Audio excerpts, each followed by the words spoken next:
There's a fresh new movement rising up in the arena of female empowerment. The Mama Grizzlies, as they have been called, are casting a shadow on the once strong and proud feminist movement. The female population of the conservative, valued, and principled women is fighting a battle on two frontiers. First, they are arm wrestling the future of women's rights away from the liberal feminist crowd, and more importantly, they are fighting for supremacy in the conservative Republican political party in the United States of America. Ultimately, all credit must be given to Hillary Clinton for implanting in the American minds the seed of the reality of a woman president. We all surely remember the 18 million cracks in the glass ceiling that was once the recognized barrier between women and the most coveted office in all of politics. But with Hillary neatly tucked away in the janitorial services of the current administration's dirty workload, the podium of ideas has been left open with the microphone still on.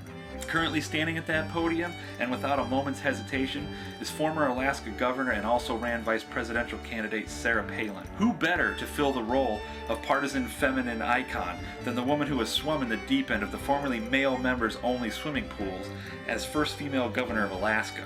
And over the last 20 months, she has slowly built herself a stable of female workhorses towing the load towards the common goals of female leadership and an alternative to the overbearing virtues of the third wave feminist movement. Even the founders of the Tea Party are female. Some are even former Reagan Democrats turned Palin Republicans. They are mostly moderate to conservative hockey, soccer, and Little League moms. They run the bakeries of the local stores, own small businesses that they themselves built from the ground up. They are PTA members, union members, young women starting Young Republicans clubs in their local high schools, and some are retired school teachers who have spent a lifetime educating the next generation. They are tax lawyers and authors. They are columnists and counselors. They are former CEOs of Fortune 500 companies, and they are stay-at-home moms. They are your neighbors, they are your relatives, they are your friends, and most importantly, they are here to stay. They are the ones who noticed the brutal sexist attacks on both Palin and Clinton in the 2008 campaign, and they are the ones who watched as their former feminist allies sat on their hands and said nothing, nada, zilch, the entire time. They were the ones seen getting off those hands only long enough to applaud as they sold out their values to the hunk of burnin' stud whose rock star status currently runs second only to Justin Bieber. Let's not mince words here. It was the college campus Starbucks loving young liberal elitist of the new feminist movement who prostituted her vote for the next pimp in chief, ignoring completely their mothers and their grandmothers, the ones who fired the shots, the ones who fought the wars in the trench, the ones who bled from their wounds, and the ones who buried their dead deep in their hearts so that the flames of the sisterhood of freedom, expression, and equality would burn for generations to come. It's the Palinistas who have risen like a phoenix from the ashes to grab the bull by the horns and say, "Whoa, partner, this isn't right. This isn't equality, and this isn't America." Whether we agree with them or not, we will not allow our sisters to be berated by their lack of testicles. Their actions are speaking louder than words, and those actions are screaming in a triumphant voice that what we lack in brawn, we will more than make up for in intelligence. They recognize that charisma is not leadership.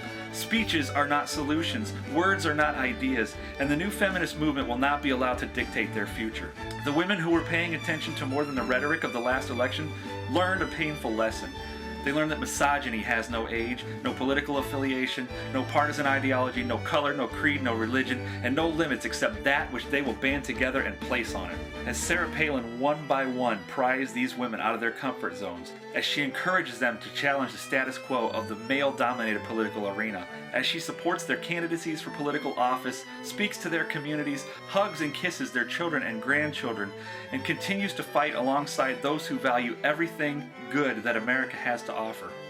Well, this is one conservative that will support her fight, that will pick her up when you knock her down, that will stand between her face and the spit that comes out of your mouth. I, along with my fellow conservatives, will be the antidote to the venom that oozes out of every sexist, bigoted word that you say about her. For she and her ever-growing vast network of women that she supports are the next generation of feminists. They are the bulldogs with lipstick. They are the Mama Grizzlies.